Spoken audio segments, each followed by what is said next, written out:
இருக்கிறத விட்டுட்டு பறக்கிறதுக்கு ஆசைப்பட்டோம் அப்படின்னா இருக்கிறதும் நம்ம கையை விட்டு போயிடும் அப்படின்னு பெரியவங்க சும்மாவா சொன்னாங்க. அதே போல ஒரு சம்பவம் தான் இப்போ பஞ்சாப்ல நடந்திருக்கு. வழுக்க தலையில ஓரிரு நாட்களிலேயே முடி வளரும் அப்படின்னு சொல்லி ஒரு விளம்பரம் ஒன்று செய்யப்பட்டது. இதை தொடர்ந்து பஞ்சாப்ல இருக்கக்கூடிய சங்ரூர் அப்படிங்கிற கிராமத்துல யாருடைய தலையில எல்லாம் முடியலையோ அந்த நபர்களை எல்லாமே கூட்டிட்டு வந்து உட்கார வச்சு ஒரு எண்ணெயை ஒன்று காமிச்சு, இந்த எண்ணெயை உங்களுடைய தலையில வந்து நீங்க அப்ளை பண்ணீங்க அப்படின்னா உங்களுடைய தலையில ஓரிரு நாட்களிலேயே முடி வளரும் அப்படிங்கிற மாதிரி சொல்லி அவரிடம் ஆசை வார்த்தை பேசி என்ன பண்ணியிருக்காங்க, அந்த எண்ணெயை எல்லோருடைய தலையிலையுமே தடவி இருக்காங்க. இவர்கள் வந்து தடவி விட்ட கொஞ்ச நேரத்திலேயே அவங்க என்ன பண்ணியிருக்காங்க, வீட்டுக்கு போயிட்டு தண்ணி போட்டு அவங்களுடைய தலையை வந்து வாஷ் பண்ணியிருக்காங்க.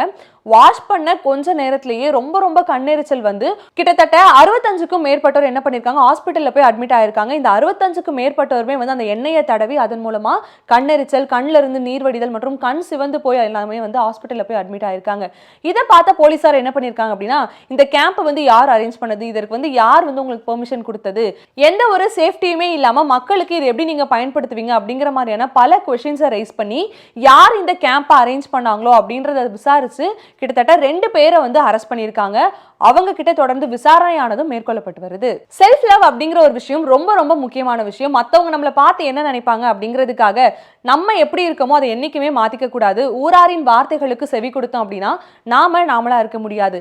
இதே போலதான் மற்றவங்க நம்மளை பத்தி என்ன நினைப்பாங்களோ அப்படிங்கிற மாதிரியான இந்த மக்கள் எல்லோருமே ஏதோ ஒரு எண்ணெயை தங்களுடைய தலையில தடவினதுனால இந்த மாதிரியான ஒரு விபரீதமான முடிவு இப்போ நடந்திருக்கு.